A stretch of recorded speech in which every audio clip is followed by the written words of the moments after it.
बिस्मिल्लाहिर्रहमानिर्रहीम। अस्सलाम वालेकुम वरहमतुल्लाहि वबरकातुहू।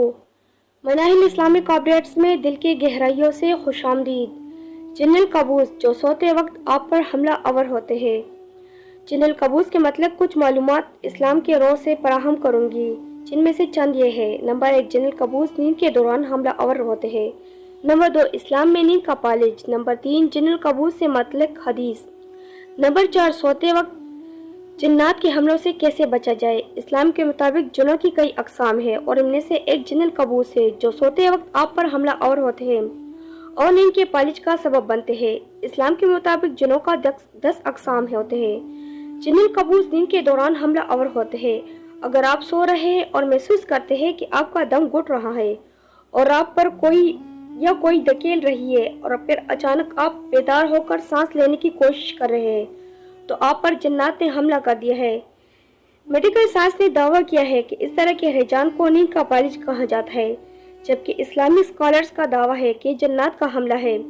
इस्लाम में नींद का पालिज, चाहे इस्लाम के मुताबिक जिन्न कबूस हो या मेडिकल साइंस के मुताबिक नींद का पालिज, एहसास काफी खौफनाक है और आपको रूहानी या तबी मदद हासिल करनी चाहिए।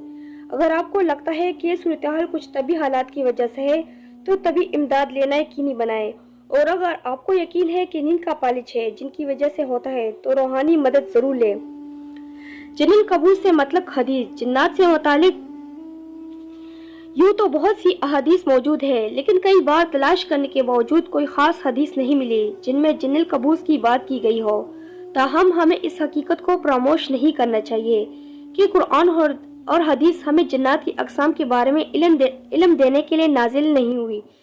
जिन्नात से मतलब खास लोग, मुतालिया और इल्मी मराकज़ है। अगर कुरान और हदीस इन मुतालियात से मुतासिदम नहीं, तो इनको सही माना जाता है। सोते वक्त जिन्नात के हमलों से कैसे बचा जाए। सोते वक्त जिन्नुल कबूस के हमले से बचने के लिए हम इस्लाम के मुतालिक कुछ इक़दाम कर सकते हैं। बेहतरीन तरीके से सुन्नती नबवी के मुताबिक सोना है। ये सुन्नतों की एक फुर्सत है। नंबर 1, वज़ू की हालत में सोना। नंबर 2, तमाम फ़र्ज़ नमाजें सोने से पहले अदा करें। नंबर 3, 33 मरतबा सुबहान अल्लाह पढ़ें। नंबर 4, अल्हम्दुलिल्लाह 33 दफ़ा पढ़ें। नंबर 5, 34 मरतबा अल्लाह अकबर पढ़ें। सोने से पहले बिस्तर को अच्छी तरह साफ कर ले और धो ले। सूरह मुल्क की तिलावत करें, सूरह इखलास, सूरह फलक और सूरह नास की तिलावत भी करें। अपने दाएं तरफ सोएं। इस्लामिक वीडियोस के लिए हमारे चैनल को सब्सक्राइब ज़रूर कीजिएगा और इस वीडियो को ज़्यादा से ज़्यादा शेयर भी कीजिएगा। शुक्रिया।